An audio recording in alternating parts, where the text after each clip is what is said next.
good morning and welcome. What a nice crowd. You certainly got quiet quickly. Kind of surprised me. Can you hear me all right? Clear in the back? Yeah, thank you. Well, for a business school, you know, it doesn't get much better than this. Having the world's greatest investor come to your campus is quite an honor. Warren Buffett is chairman of Berkshire Hathaway, a holding company whose investments range from Geico Insurance, American Express, and Coca-Cola, to Borsheim's jewelry store in his hometown of Omaha, Nebraska. Mr. Buffett has been described as the god of value investors and the Michael Jordan of the investing game. He began his first investment partnership in the mid-1950s with $100 of his own money. A few years later, he began investing in a struggling Massachusetts textile mill called Berkshire Hathaway. Through Berkshire, he started putting capital into other businesses, chiefly insurance, which generated cash streams for more investments, which have done very well indeed, as we all know. From a share price of about $18 in 1965, Berkshire today trades around $69,100 a share. I think I'm going to go out and buy about 100 shares. Over time, the company's annualized performance is more than double that of S&P 500, and Berkshire today is worth more than $100 billion. But Mr. Buffett is known as much for his unpretentious style as for his lofty success. He has become a champion of investors and is legendary for his aversion to corporate doublespeak. He is rare among CEOs in that he cheerfully admits his mistakes. 3 years ago, he wrote in his annual report that Berkshire would have done better if he'd simply had gone to the movies. Now, there weren't very many years like that since 1965, believe me. Berkshire was proudly, even defiantly absent from the dot-com hysteria of the last few years. And now that the bubble has burst, as we all know, it's Warren Buffett who's having the last laugh. In his most recent letter to shareholders, he wrote, quote, "We have embraced the 21st century by entering such cutting-edge industries as brick, carpet, insulation, and paint. Try to control your excitement," unquote. You know, and personally, from reading his letters, I mean, it's just a joy. It's a business lesson in itself. I would encourage you, whenever you get an opportunity, to take one aside and read it carefully. You'll learn a tremendous amount. His wisdom and insights are so valued that some investors buy a share of Berkshire stock just so they can hear him at his legendary annual meeting, or as he calls it, Woodstock for capitalists. He doesn't make speaking appearances often, and we are extremely fortunate to have him with us today. Earl Leonard of Coca-Cola and our distinguished executive in residence had a lot to do with that, Earl, and we're deeply indebted to you for helping to arrange this. Thank you very much. Our format today will be primarily questions and answers. Mr. Buffett will make some brief remarks at the beginning, and then we'll move into your phase. We will have a microphone set up over here. We would like you to come around. We're videotaping, so we'd like you to use the microphone, please. So go ahead and begin to line up over there to ask your questions. So would you please give a very warm welcome to the Oracle of Omaha, Warren Buffett.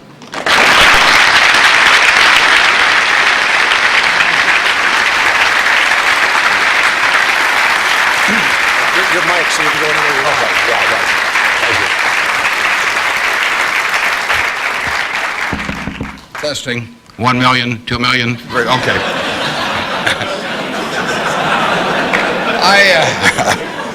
I came in from Nebraska today, and you're probably all familiar with us, mainly by our football team. We have those fellows with the big white helmets with those red ends on them. I asked one of our starters the other day, what's the N stand for? And he said, knowledge.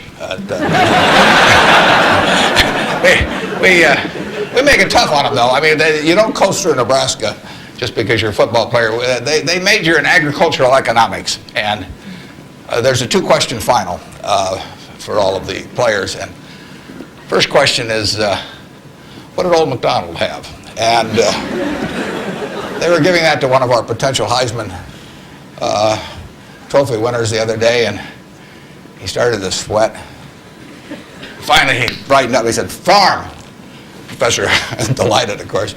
You don't want to flunk a Heisman candidate. So he said, you're halfway home. He said, just one more question. He said, how do you spell farm? now the guy really starts to sweat.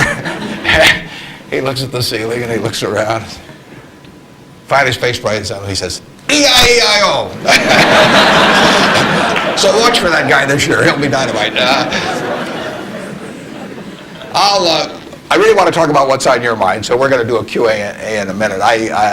There's a couple questions I always get asked.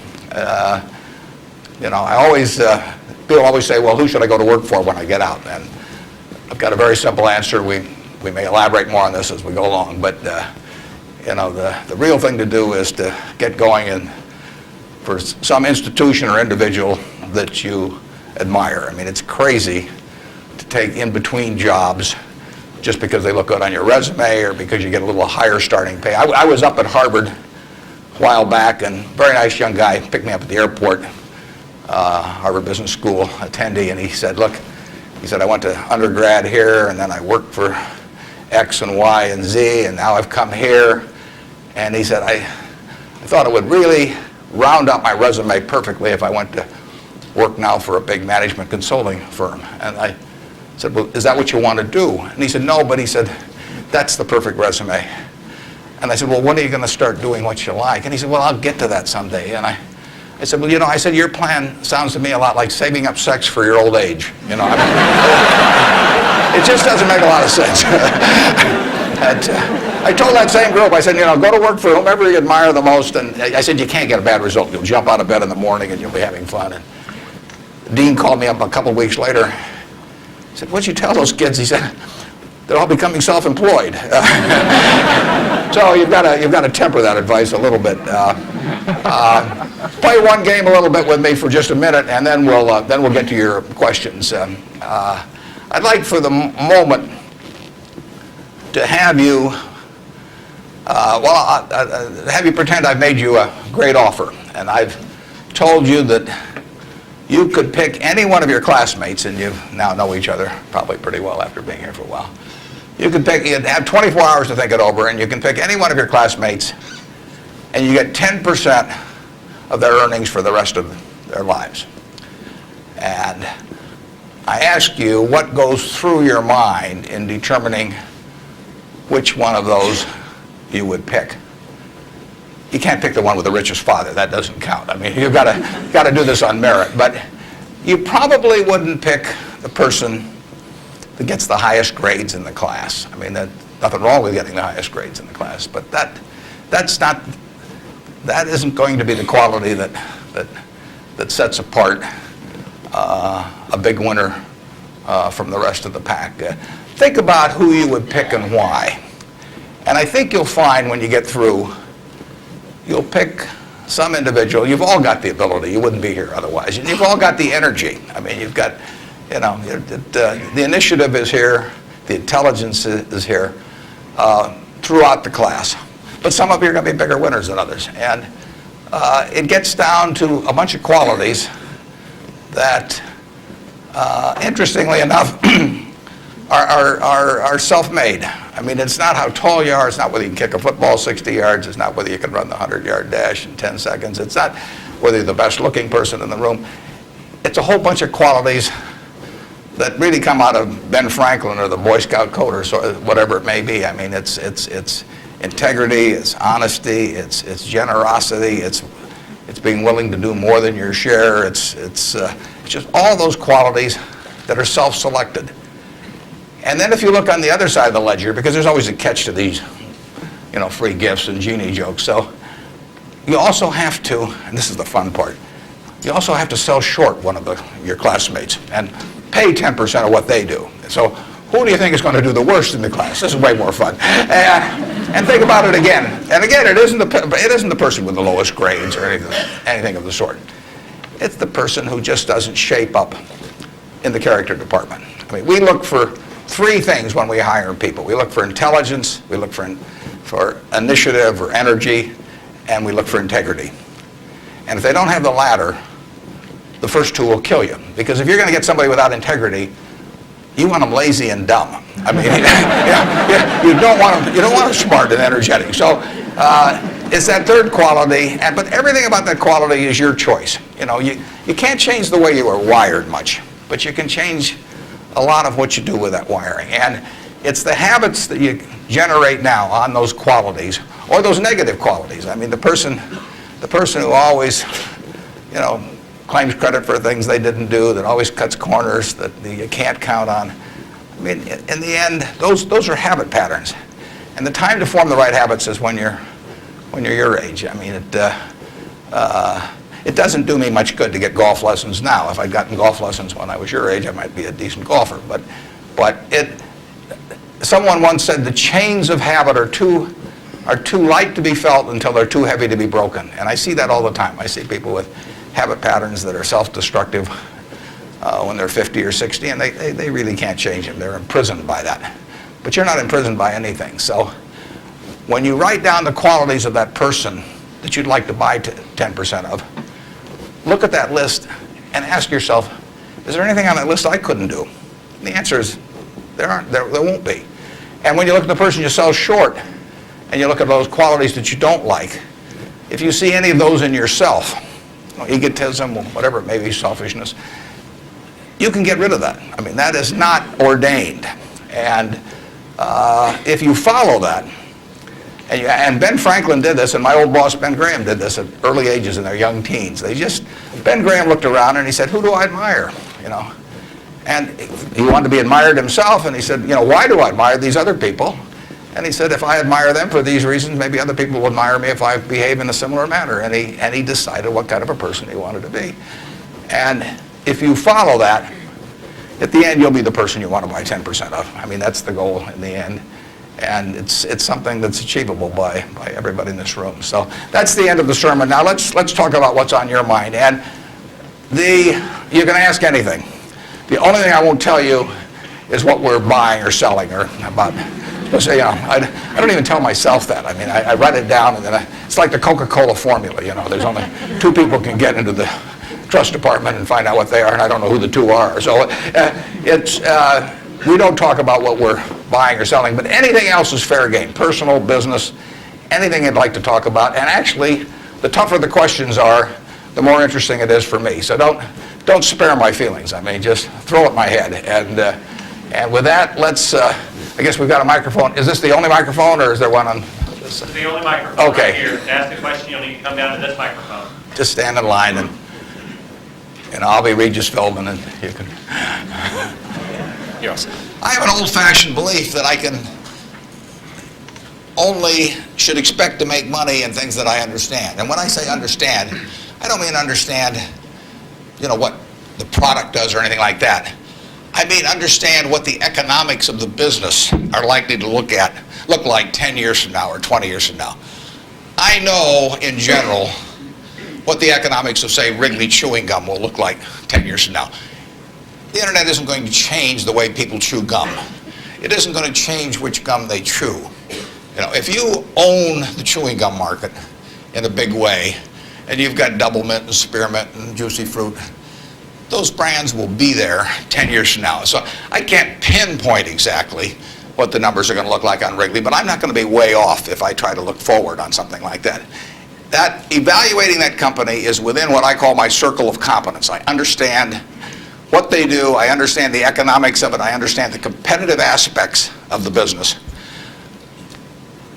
There can be all kinds of companies that have wonderful futures, but I don't know which ones they are. I've given talks in the past where I carry with me a 70-page, tightly printed list, and it shows 2,000 auto companies. Now, if at the start of the 20th century, you had seen what the auto was going to do to this country, the impact it would have on the lives of then your children and grandchildren and so on. It transformed the American landscape. But of those 2,000 companies, 3 basically survive. And they haven't done that well many times. So how do you pick 3 winners out of 2,000? I mean, it's not so easy to do. It's easy when you look back, but it's not so easy looking forward. So you could have been dead right on the fact that the auto industry, in fact, you probably couldn't have predicted how big an impact it would have. But you wouldn't have, if you'd bought companies across the board, you wouldn't have made any money, because the economic characteristics of that business were not easy to define. I've always said the easier thing to do is figure out who loses. And what you really should have done in 1905 or so, when you saw what was going to happen with the auto, is you should have gone short horses. There were 20 million horses in 1900, and there's about 4 million horses now. So it's easy to figure out the losers. You know, the loser is the horse. But the winner was the auto overall. But 2,000 companies just about failed. A few merged out and so on. There were 3 companies, auto companies, in the Dow Industrials in the 1920s and 30s. Studebaker, Nash Kelvinator, and Hudson Motor. Now those names are all familiar to me, and maybe some of them are familiar to you, but they're not making any cars. You know, they didn't make money, and yet at one time they were in the Dow 30. They were the aristocrats of American business, and they got creamed. So figuring out the economic characteristics of the winners in a wonderful business is not easy. In North Carolina, you know, Orville and Wilbur took off, or I guess Orville took off and Wilbur watched. I'd have been Wilbur. But if you could have seen the future of the airline business from that point forward and how that would transform things, you know, it would have blown you away. And it's excited people, incidentally, ever since. But if there had been a capitalist at Kitty Hawk, he should have shot Orville down. I mean, because it's done nothing but cost investors money. There were over 400 airplane companies in the 1920s and 30s alone. There was in Omaha. There was in Nebraska. We were the Silicon Valley, apparently, of aircraft. And they all disappeared. It's been a terrible business. At the end of 1991, if you'd added up the aggregate earnings from all airline companies with billions poured in, since Wilbur and Orville were down there, they came to less than zero. The number of passengers went up every year. You know, the importance of the industry was dramatically increased decade by decade, and nobody made any money. So figuring out the economic consequences. TV, I think there's, 20, 25 million sets a year sold in the United States. I don't think there's one of them made in the United States anymore. I mean, you'd say TV set manufacturer, what a wonderful business. I mean, everybody, nobody had a TV in 1950, or thereabouts, 45 to 50. Everybody has multiple sets now. Nobody in the United States has made any real money making the sets. They're all out of business. You know, the Magnavoxes, the RCAs, all of those companies. Radio was the equivalent of the 20. Over 500 companies making radios in the 1920s. Again, I don't think there's a U.S. radio manufacturer at the present time. But Coca-Cola, you know, what was it, 1884 at Jacobs Pharmacy or whatever, the fellow comes up with something. A lot of copiers over the years. But now you've got a company that is selling roughly 1.1 billion 8-ounce servings of its product, not all Coke, Sprite, and some others, daily throughout the world 117 years later. So understanding the economic characteristics of a business is different than predicting the fact that an industry is going to do wonderfully. And so when I look at the internet businesses, or I look at tech businesses, I say this is a marvelous thing, and I love to play around on the computer, and now I order my books from Amazon and all kinds of things, but I don't know who's going to win. And unless I know who's going to win, I'm not interested in investing. I'll just play around on the computer. And defining your circle of competence is the most important aspect of investing. It's not how important, how large your circle is. You don't have to be an expert on everything. But knowing where the perimeter of that circle of what you know and what you don't know is, and staying inside of it, is all important.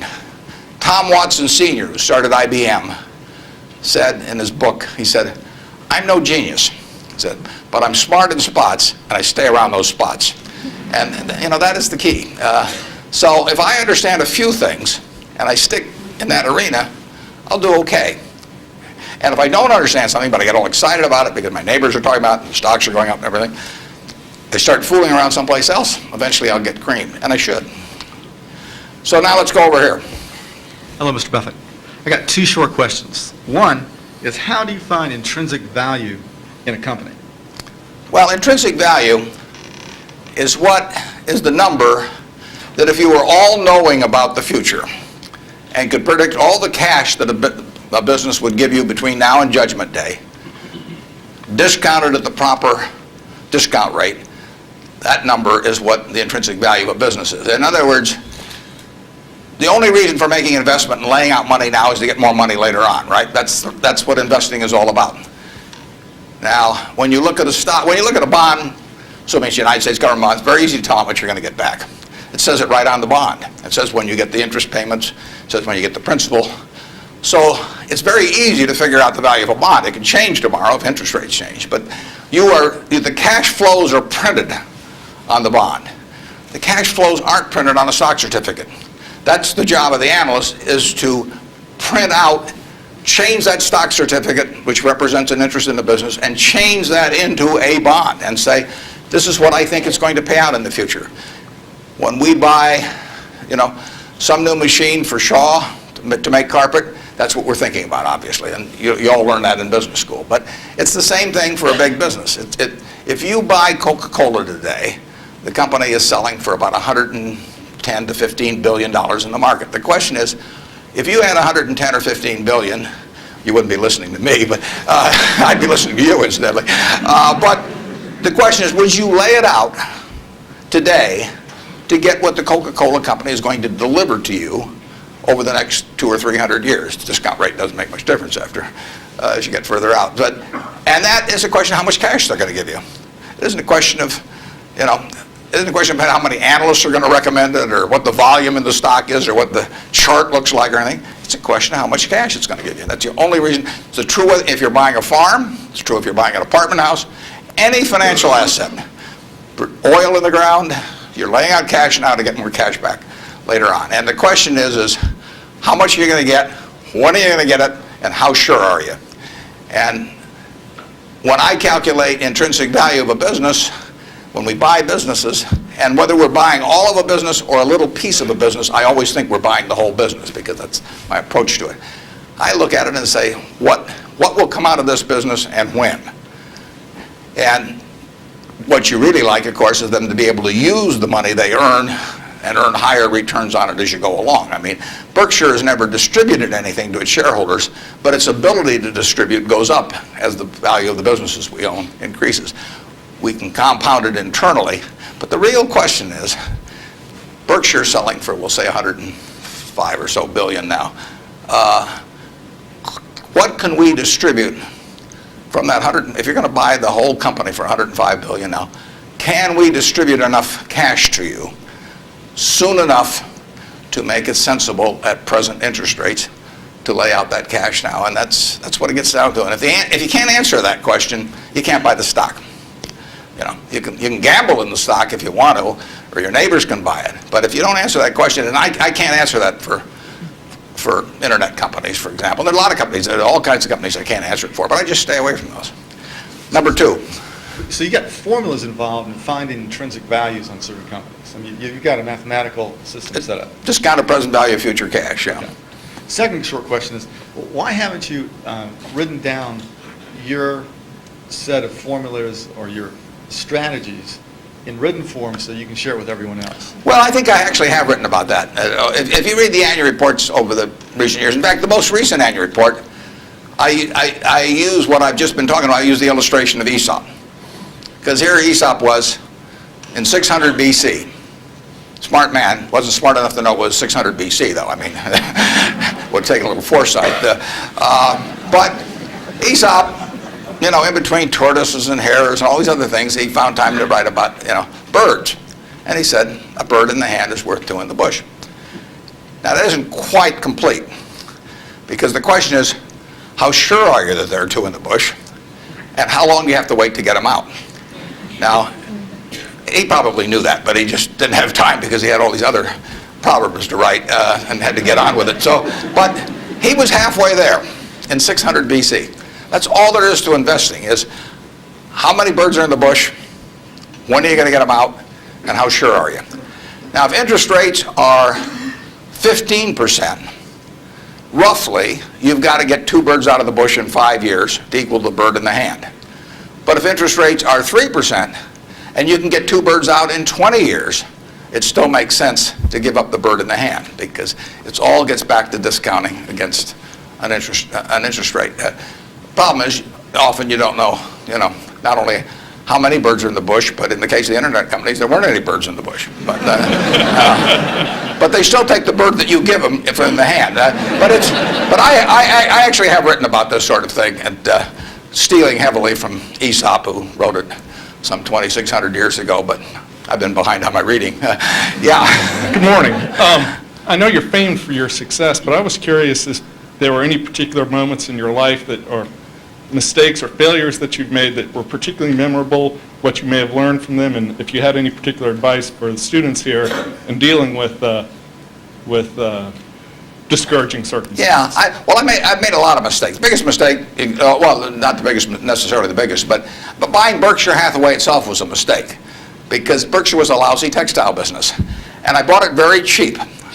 I'd been taught by Ben Graham to buy things on a quantitative basis. Look around for things that are cheap. And that I was taught that, we'll say in 1949 or 50. It made a big impression on me. So I went around looking for what I call used cigar butts of stocks. And the cigar butt approach to buying stocks is that you walk down the street and you're looking around for cigar butts, and you find this on the street, this terrible looking, soggy, ugly looking cigar, one puff left in it. But you pick it up and you get your one puff. Disgusting, you throw it away, but it's free. I mean, it's cheap. And then you look around for another soggy, one puff cigarette. Well, that's what I did for years. It's a mistake. Although you can make money doing it, but you can't make it with big money. It's so much easier just to buy wonderful businesses. So now I would rather buy a wonderful business at a fair price than a fair business at a wonderful price. But in those days, I was buying cheap stocks. And Berkshire was selling below its working capital per share. You got the plants for nothing, you got the machinery for nothing, you got the inventory and receivables at a discount. It was cheap. So I bought it. And 20 years later, I was still running a lousy business, and that money did not compound.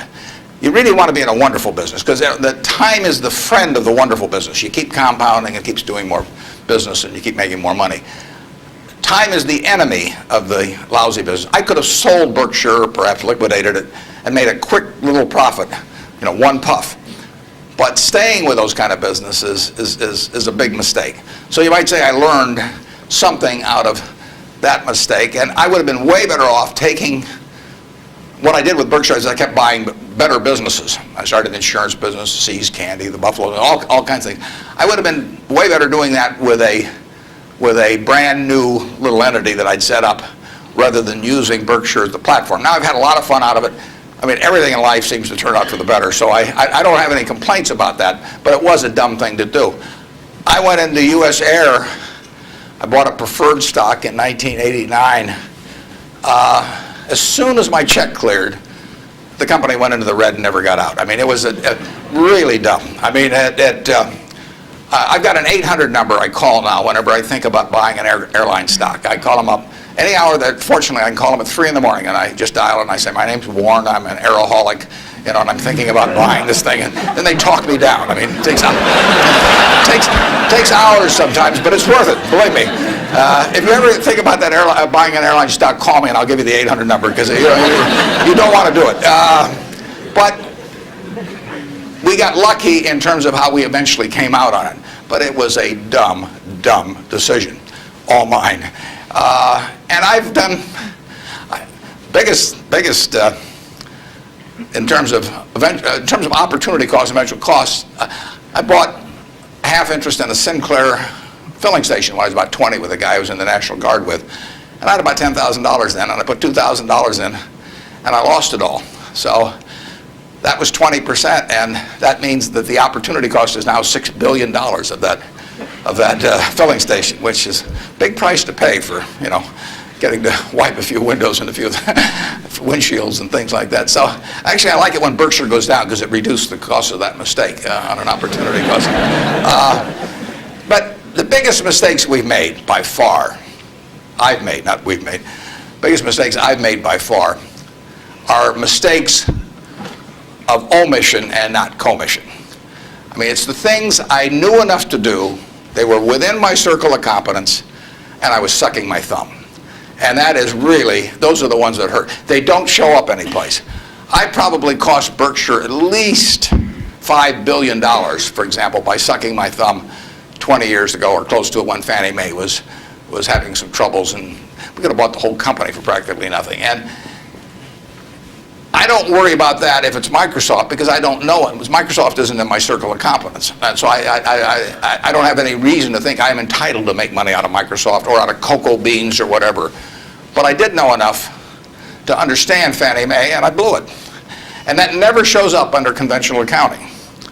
But I know the cost of it. I know. You know, I passed it up. And those are the big, big mistakes. And I've had plenty of them. And unless I tell you about them in the annual report, and I resist the temptation sometimes, unless I tell you about them in the annual report, you're not going to know it because it doesn't show up under conventional accounting. But omission is way bigger than commission. There's big opportunities in life have to be seized. We don't do very many things, but when we get the chance to do something that's right and big, we've got to do it. And even to do it in a small scale is just as big a mistake almost as not doing it at all. I mean, you've really got to grab them when they come, because you're not going to get 500 great opportunities. You would be better off if when you got out of school here, you got a punch card with 20 punches on it, and every financial decision you made, you used up a punch. You'd get very rich because you'd think through very hard each one. I mean, you went to a cocktail party and somebody talked about a company, you didn't even understand what they did or couldn't pronounce the name, but they made some money last week and another one like it. You wouldn't buy it if you only had 20 punches on that card. There's a temptation to dabble, particularly during bull markets. In stocks, it's so easy. You know, it's easier now than ever because you can do it online. You know, just you click it in and maybe it goes up a point and you get excited about that and you buy another one the next day and so on. You can't make any money over time doing that. But if you had a punch card with only 20 punches, you weren't going to get another one in the rest of your life, you would think a long time before every investment decision. And you would make good ones and you'd make big ones. And you probably wouldn't even use all 20 punches in your lifetime, but you wouldn't need to. Yep. Mr. Buffett, good morning. In your comments about making mistakes and errors like that, can you talk a little bit about your sell discipline when you're in a position and you feel like it's no longer good? You know, what criteria to use when you just finally abandon it? Yeah, when I started out, the sell situation has changed over the years, because when I started out, I had way more ideas than money. I mean, I would go through Moody's manual. I went through it page by page, and then I went through it again page by page. And I found stocks in there that I could understand that were selling at like 2 times earnings, even 1 times earnings. Well, when you only have $10,000, that can get a little frustrating. And if you don't like to borrow money, which I never like to borrow money, so I was always coming up with more ideas than I had money. So I had to sell whatever I liked least to buy something new that just was compelling to me. And for a long time, I was in that mode. And now our problem is we have more money than ideas. If you look at our annual report, which is on the internet at our homepage, BerkshireHathaway.com, you'll see something in the back called the Economic Principles of Berkshire. And you will see, which I believe in setting out for my partners. They are my partners. I don't look at them as shareholders. I look at them as partners. They're going to be my partners for life. So I want to tell them how I think. And if they don't agree with the way I think, that's fine. But I don't want them to be disappointed in me. You know. So I lay out there and I say, in terms of our wholly owned businesses, we're not going to sell no matter how much anybody offers us for them. I mean, if somebody offers us 3 times what something is worth at See's Candy, the Buffalo News, Borsheim's, whatever it may be, we're not going to sell it. I may be wrong in having that approach. I know I'm not wrong if I owned 100% of Berkshire, because that's the way I want to live my life. I've got all the money I could possibly need. You know, it just amounts to a change in the newspaper story on my obituary and the amount of money that the foundation has. And to break off relationships with people I like and people that have joined me because they think it's a permanent home, to do that simply because somebody waves a big check at me would be like selling one of my children because somebody waved a big check. So I won't do that. And I want to tell my partners I won't do it so that they're not disappointed in me. More and more with certain stocks, we've got that approach. Now, if we were chronically short of funds and had all kinds of opportunities coming, we might have a somewhat different approach. But our inclination is not to sell things unless we get really discouraged perhaps with the management, or we think the economic characteristics of the business change in a big way. I mean, and that happens. So, but we're not going to sell simply because it looks too high, in all likelihood. I mean, you can't make that 100%, but that's the principle under which we're operating. We're generating right now $5 billion of cash a year at least. So it's $100 million every week. And, just not, we've been talking here half an hour and I haven't done a damn thing. It's, the real question is how do you put it out intelligently? And if we were selling things, it'd be just that much more. So there may come a time when that would change. But we want to, and I have partners, shareholders, partners, who would say, if you can get 3 times what See's Candy's worth, why don't you sell it? And that's why I want to be sure before they come in, they know how I think on that. I mean, they're entitled to know that. You really want, think for a minute, if you're going to get married, and you want a marriage that's going to last. Not necessarily the happiest marriage, or one that Martha Stewart will talk about or anything, but you want a marriage that's going to last. What quality do you look for in a spouse? One quality. Do you look for brains? Do you look for humor? Do you look for character? Do you look for beauty? No. You look for low expectations. I mean, that is the marriage that's going to last. Both have low expectations. I mean, and I want my partners to be on the low side on expectations coming in because I want the marriage to last. It's a financial marriage when they join me at Berkshire, and I don't want them to think I'm going to do things that I'm not going to do. So that's our guiding principle. The advice is all free, and your marital advice, everything else. Next. Good morning. Mr. Buffett, I have a question regarding evaluation of the soundness of investment. In recent years, it appears that the use of tax sheltering in corporation is increasing, and such, reputable companies like UPS and others are involved in court battles over shelters with IRS.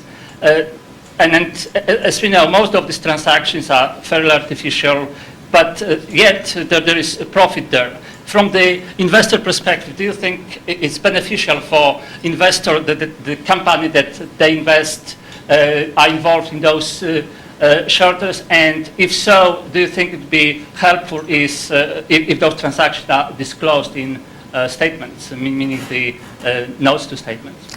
I'm not sure I got that 100%. George, could you? I will repeat. Earl, did you? Shortly. Yeah. If you think that involvement of corporations that you invest or anybody for that matter invest in tax shelter, which is by some definition... tax shelters? Right. I've never used one. I'm not saying so. I'm asking if you know that corporation is involved in such activity that is beneficial in short term, would you think that that's helpful for investors? Well, there are perfectly legal ways to shelter taxes. I mean, we did and still do, but we were one of the earliest ones to go in for low-income tax housing credits. In fact, I met with first President Bush about that one, and that benefits us to a mild degree. It's not a big element of Berkshire. I mean, it's peanuts in terms of Berkshire's overall value, but it is a congressionally ordained tax benefit.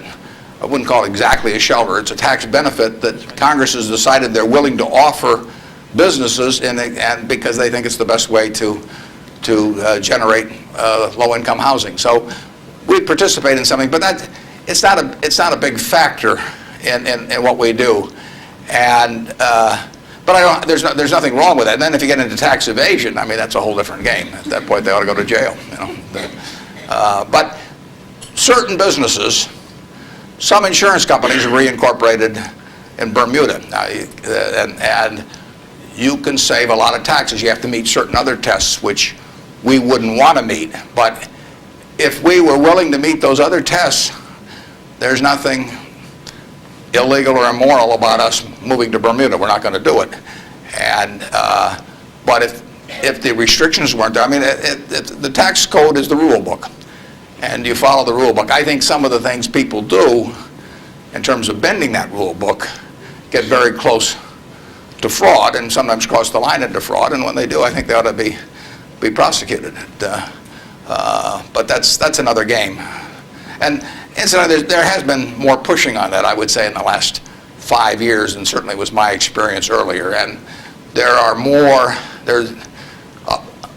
I think now it's diminished in the last year or two, but a couple years ago there was some very aggressive marketing by some of the auditing firms, and of these, even with percentage shares of the gain to be paid to the auditors. And I think that those things got fairly dubious, and particularly when they shopped for legal opinions, so that if you got caught doing these things, you can say, well, I was relying on this legal opinion, and therefore I shouldn't go to jail, but just pay the back taxes. So I don't know of anything we're associated with that has done that, but obviously if they push too far, we don't want to be there. Thank you. Yep. I was curious, with the large number of people you now have with tremendous amounts of wealth, what do you think of the current state of philanthropy? Well, I'll be out this week. Actually, I'm going to a Coca-Cola meeting, and I'm flying out to Seattle and talking to the United Way group out there. Seattle United Way raises more per capita, I believe, than any United Way in the country. And Bill Gates will be there. We're talking jointly. His mother was very active in United Way. But Bill is going to give away over $1 billion a year. And a lot more later on, but right now $1 billion. And it's very interesting. I mean, he is very rational about it, and he's very informed. In fact, he got somebody, I think his primary advisor in the medical field is a fellow who was with the CDC in Atlanta. And Bill reads 15 books a month on this. I mean, he can just absorb it. I wouldn't be able to get it that fast. But he just says with $1 billion, he wants to save as many lives per year as he can. So that's his objective. It's just as much a metric of his foundation as some other metric, return on capital, might be for a business. And he says, I'm going to spend $1 billion a year. How many lives can be saved for that? So he's gotten very heavily into vaccines and AIDS in Africa, a number of things. It's very rational. I personally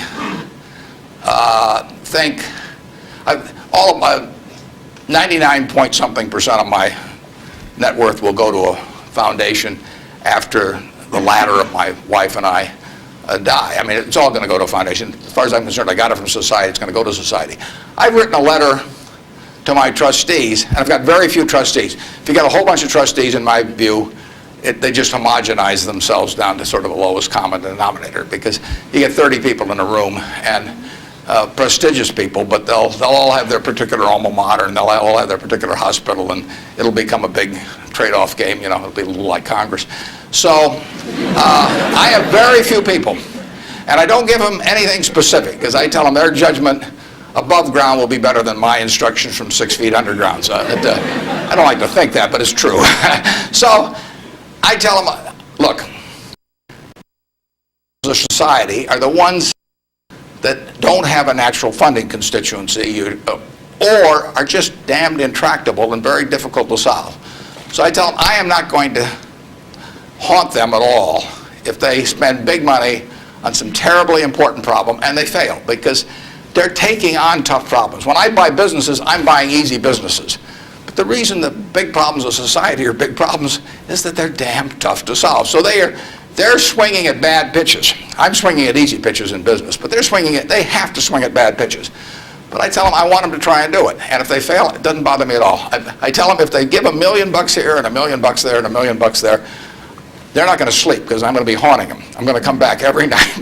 I do not want the eyedropper approach used to philanthropy. But I want them to use their judgment to look at important problems that do not have a natural funding constituency. If the government's going to fund it, fine.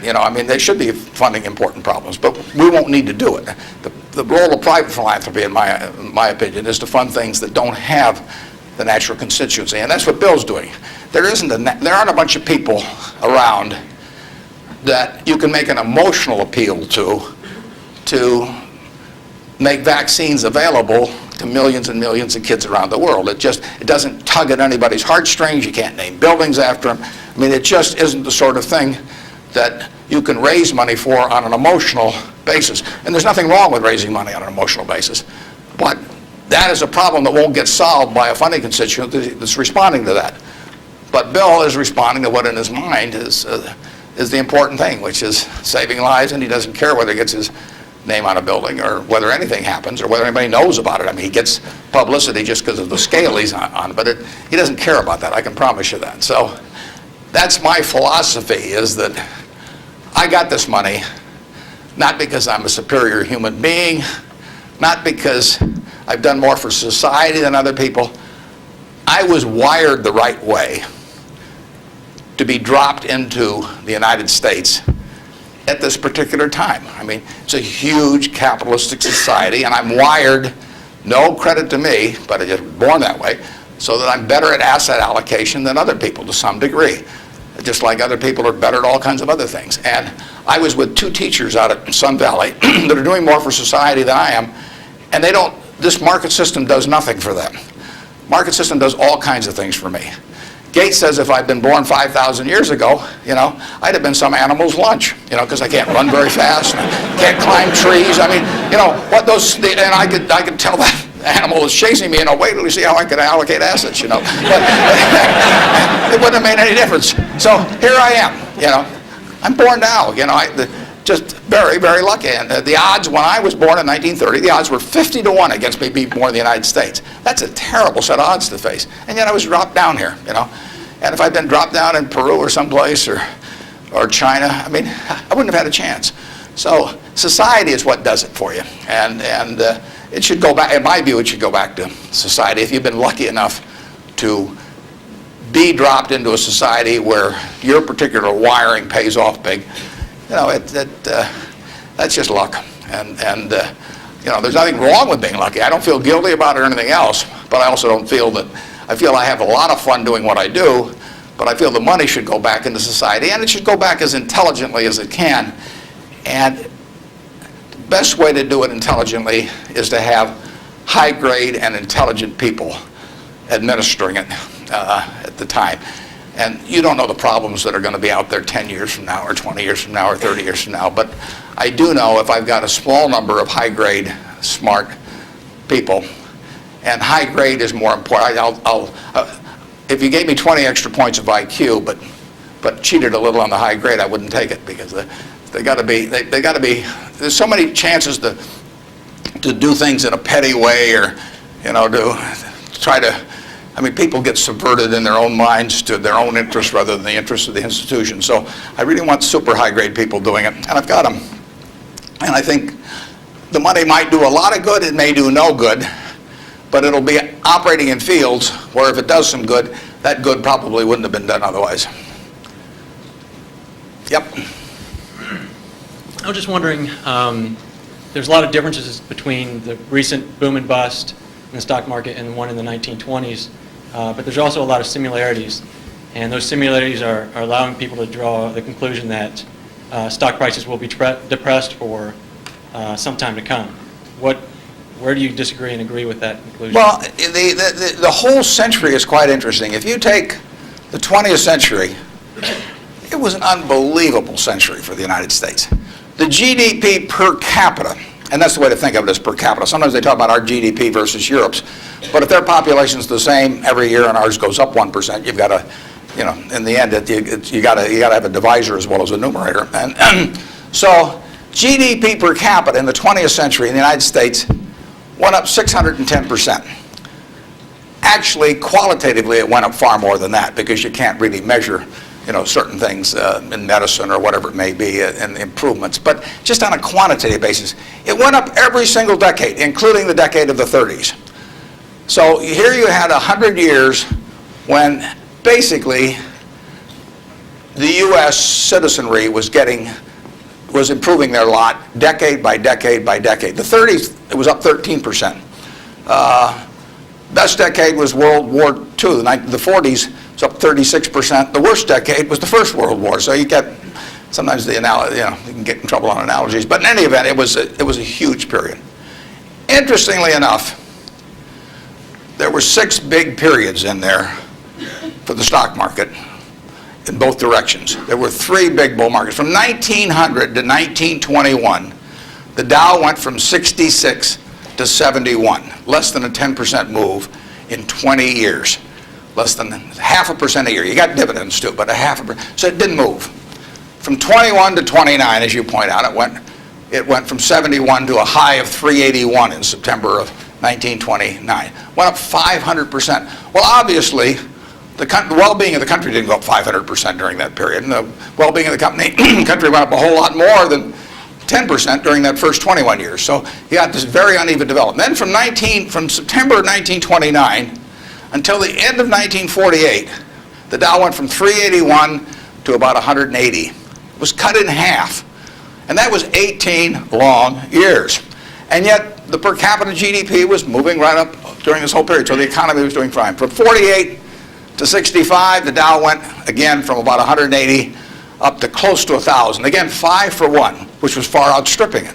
From 65 to 81, the Dow went down, literally. Well, again, per capita GDP. And then we've had this last period where it's gone up terrifically. If you take the whole 100 years, it went up 180 for 1. Every $1,000 became 180,000.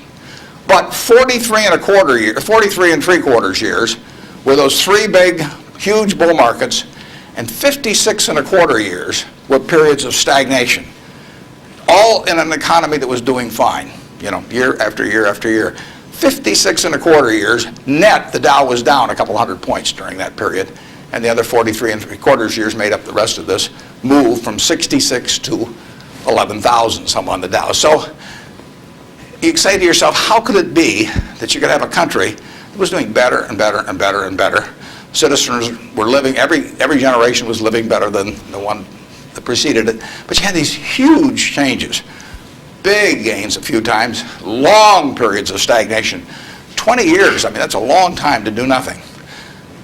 The answer is that investors behave in very human ways, which is they get very excited during bull markets and they look in the rearview mirror and they say, I made money last year, I'm going to make more money this year, so this time I'll borrow, or the neighbor says, I wasn't in last year when that neighbor was dumber than I made a lot of money, so I'm going to go in this year. So they're always looking in the rearview mirror. And when they look in the rearview mirror and they see a lot of money having been made in the last few years, they plow in and they just push and push and push on prices.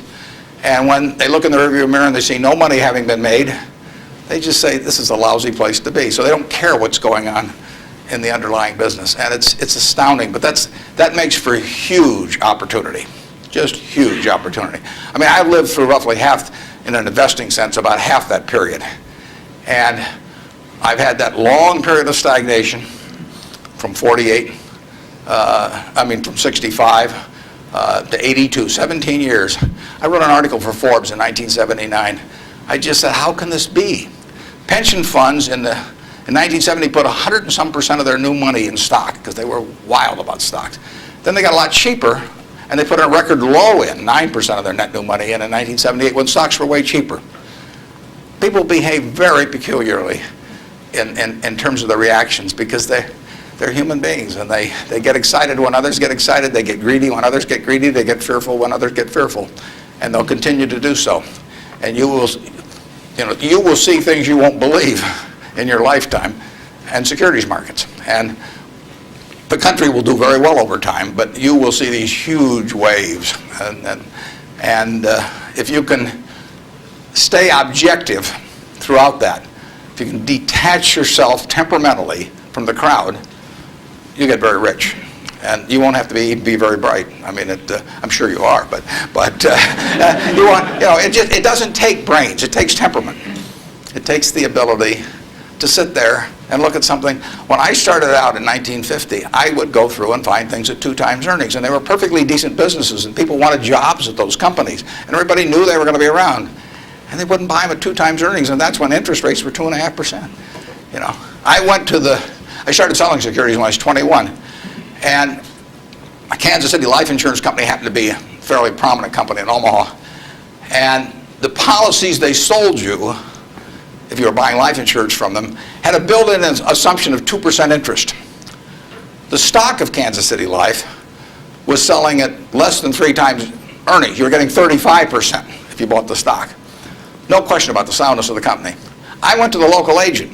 I figured, hell, I ought to be able to sell him a few shares of stock. I mean, the guy ought to understand it. He's got his whole life invested in this company. I went to the local agent who'd been with him for 20 years, and his name was Moose. And I said, Mr. Moose, I said, You know, you're selling these policies with 2%. You may even have a few on members of your own family, and you can buy into this company whose paycheck you depend on every month, and whose future your beneficiaries of these life policies depend on, and who you're selling them, you know, a 2% investment on, and you can get 35% on your money.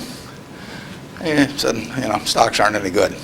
And I couldn't sell you, you know, I was a lousy salesman. I mean, well, you have to start with that, but it just blew me away.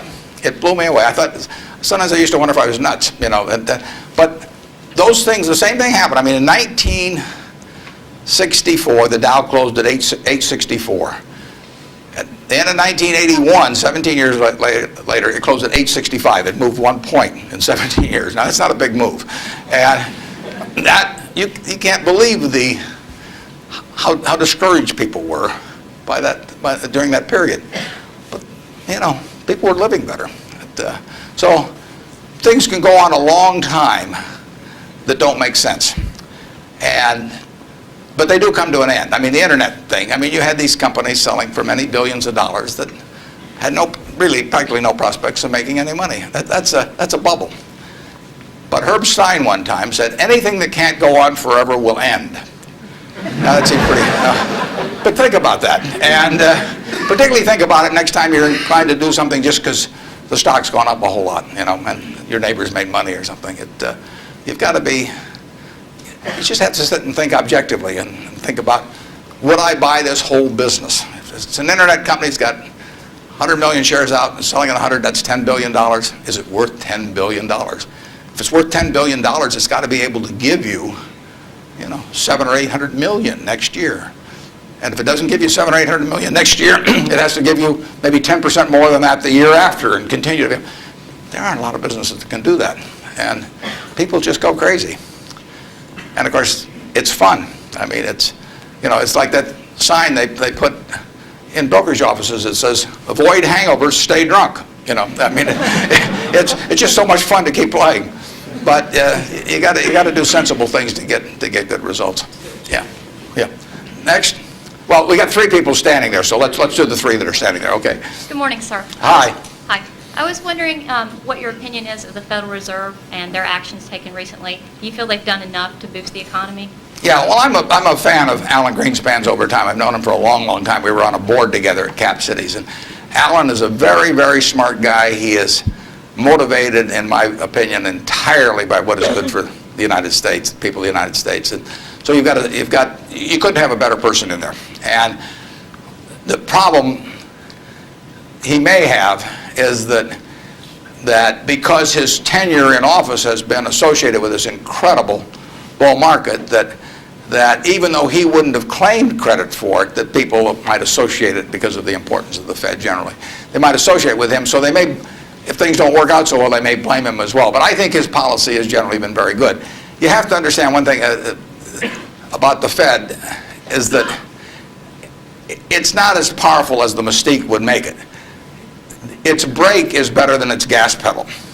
When the Fed wants to put on the brakes, we go through the windshield. I mean, you know, the economy just, they can put on the brakes. Paul Volcker did it. He broke inflation by doing it. But I mean, when he put on the brakes in that period around 1980, I mean, people hated him. He was crucified for it, but it was the right thing to do. And he could do it. He did it all by himself. And and it was the only way, because of the momentum that inflation was generating. It was the only thing it was what was needed then. Enormously unpopular. It's much harder for a Greenspan to put on the brakes because nobody wants him to put on the brakes, plus he's so visible. But he's put them on sort of gradually. But stepping on the gas pedal, he does not necessarily get the same result.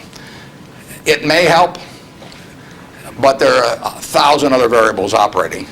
And as you see in Japan, you know, you can get down to 0 interest rates and you can't stimulate anything. So it isn't like the Japanese haven't read the same books we've read about economics. I mean, they've read Keynes and they've read the whole thing. So we're not smarter than they are. We don't have any secrets they don't have, but they don't know how to get their economy going. And, you know, their GDP there has been going no place, you know, in the last 5 years, and there's still problems around. So easy money doesn't solve everything, but Greenspan could very well get blamed for the fact that he hasn't solved everything, and it's just not in his power to solve it. He can help in various ways, but I don't think you could have anybody better, and I think he's done the right thing to this point, but the right thing may not be quite as effective as people may hope that it would be. In economics, you always want to ask, and then what? You'll read in the paper, well, what happens if the Japanese start selling our government bonds, or what happens if they dump the dollar? They can't dump the dollar. There's no way to dump dollars. You can, or at least dollar assets, because if the Japanese want to sell our government bonds, if they sell them to us, they get a time deposit or a demand deposit at Citi, or they still own a dollar asset.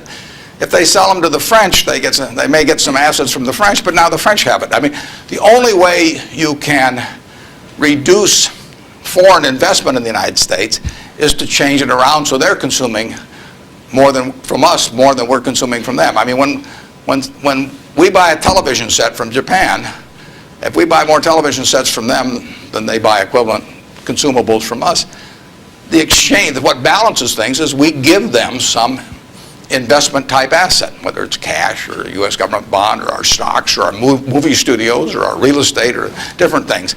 And the only way that reverses is when we start running a trade surplus, which we're miles away from. So logically, if you read classic economics, you would believe that our currency would have been weaker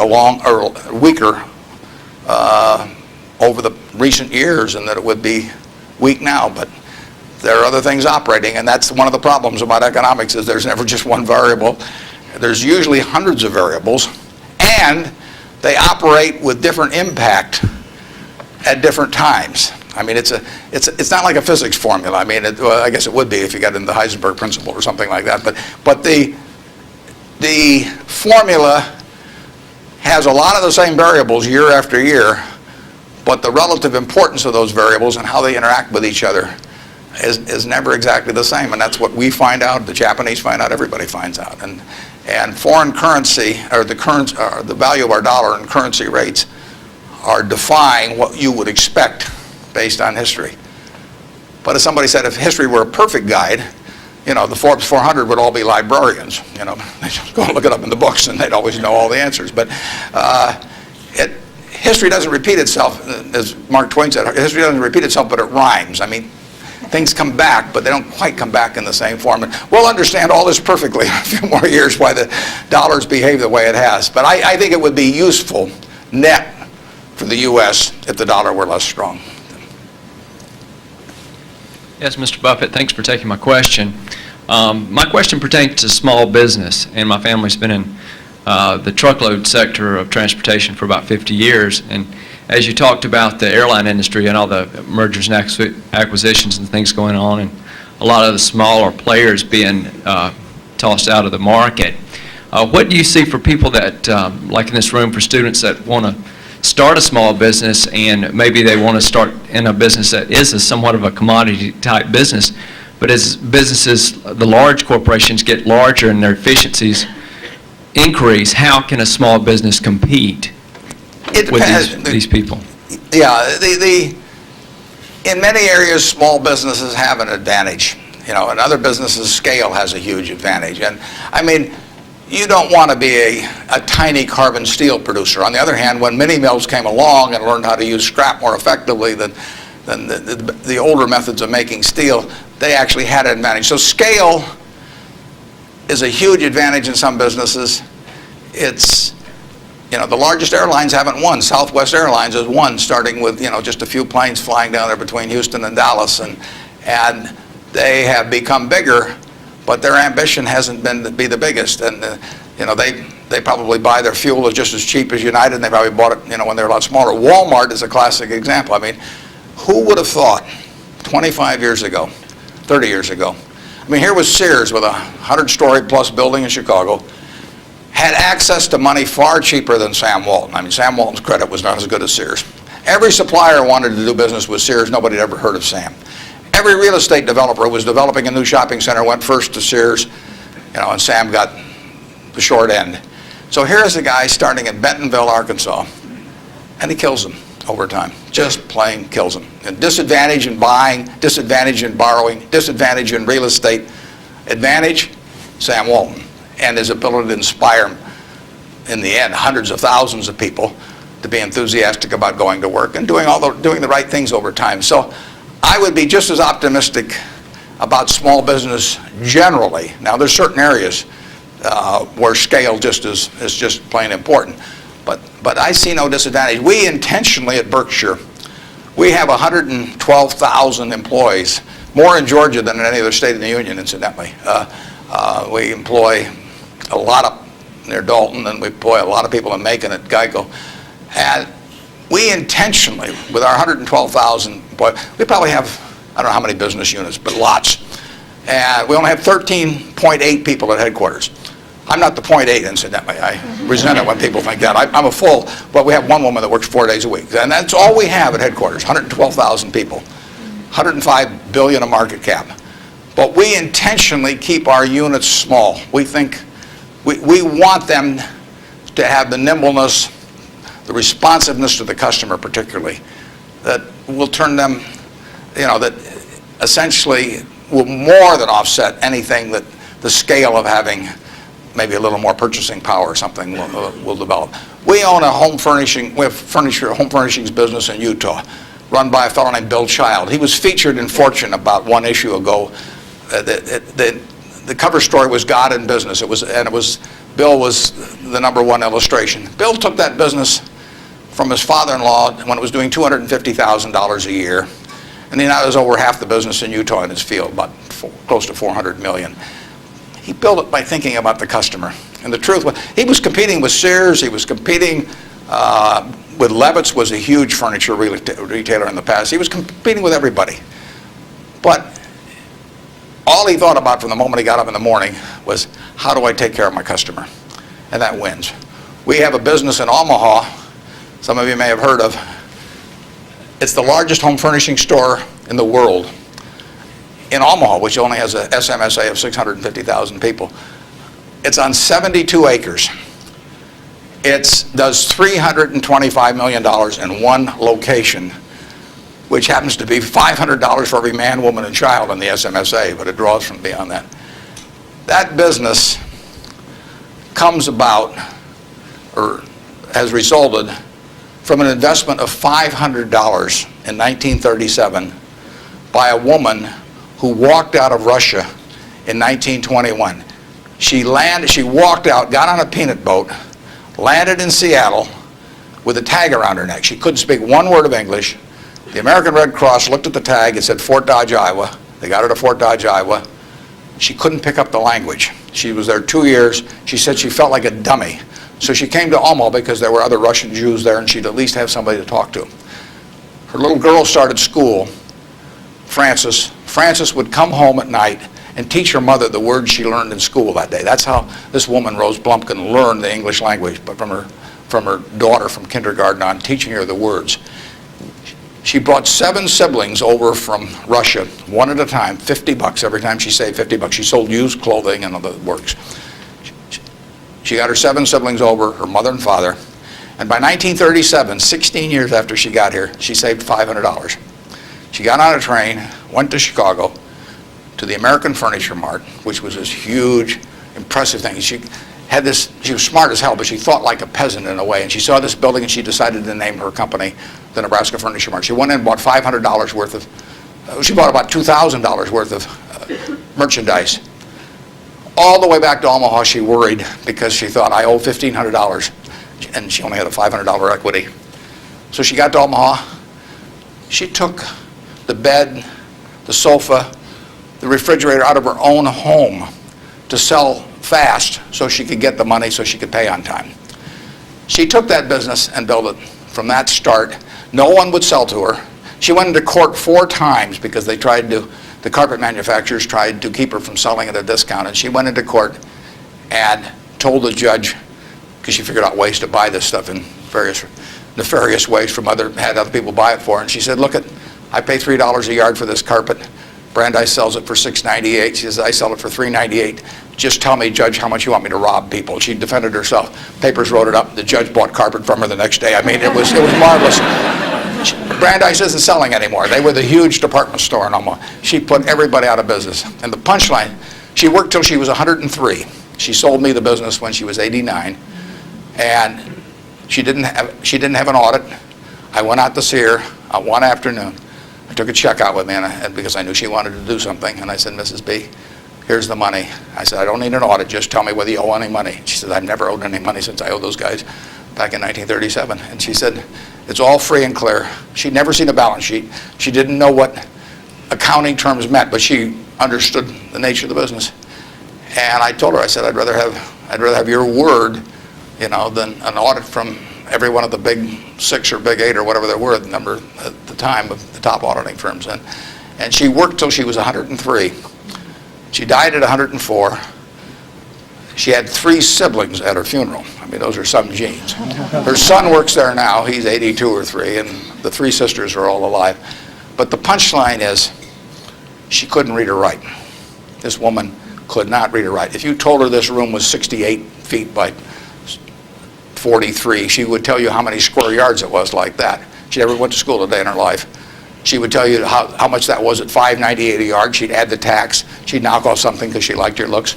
And that would be it. And that is that you can't beat that, and you can't replicate that at General Motors. You can't institutionalize that. The person who brings that kind of drive to a business and does it day after day and thinks about their customer, and that's all she did. She raised 4 kids in the process too, but you can't. It can't miss. And no, you don't have to worry if you're an entrepreneur. In most fields, there's some fields where you can't do it because there are scale aspects to it. But in most fields, you'll kill people. Bob Shaw did that with Shaw. Nobody ever heard of Shaw in carpet 30 years ago, and he's got 40% of the carpet business in the country. So it's a great field of opportunity out there, and I don't know about trucking specifically, but I wish you the best on it. And you won't be at a disadvantage in many fields if you're small, and you'll actually have an advantage. George, thank you.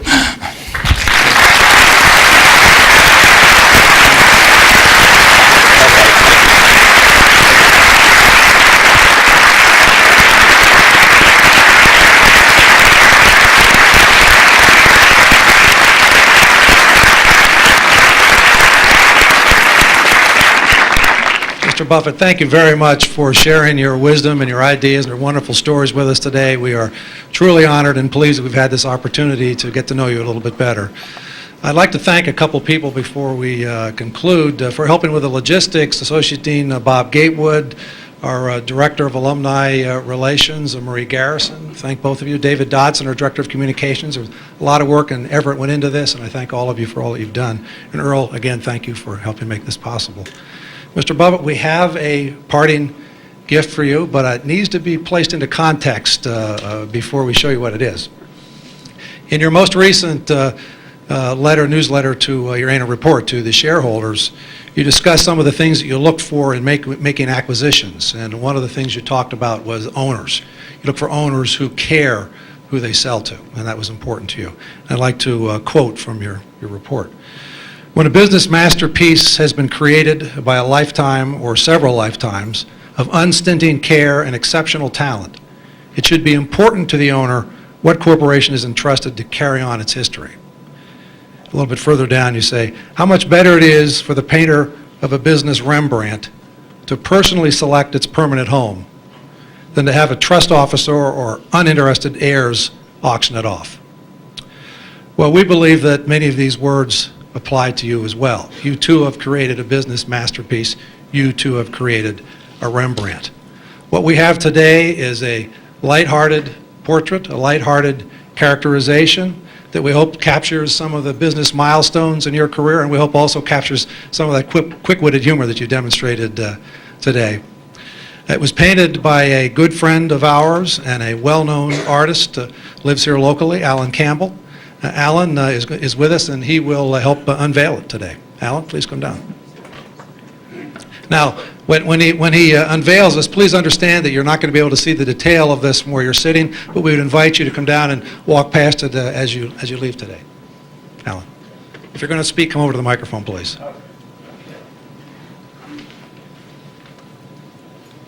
Thank you, and Mr. Buffett, I hope you'll maintain your sense of humor, which appealed to me greatly when reading your corporate report, and this is going to be a test of that famous humor.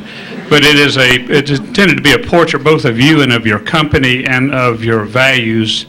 And when Marie Garrison, my girlfriend, the alumni director here, told me you were coming, and I read the comments about the Rembrandts and lying on your back and feeling like you could lie on your back and paint the ceiling every day at Berkshire, you basically opened the door with your own words. So, and just on an aside, my brother's one of your pilots for Executive Jet. So. The one thing that's not included is a reference to the jewelry company, so you've been spared the jewelry.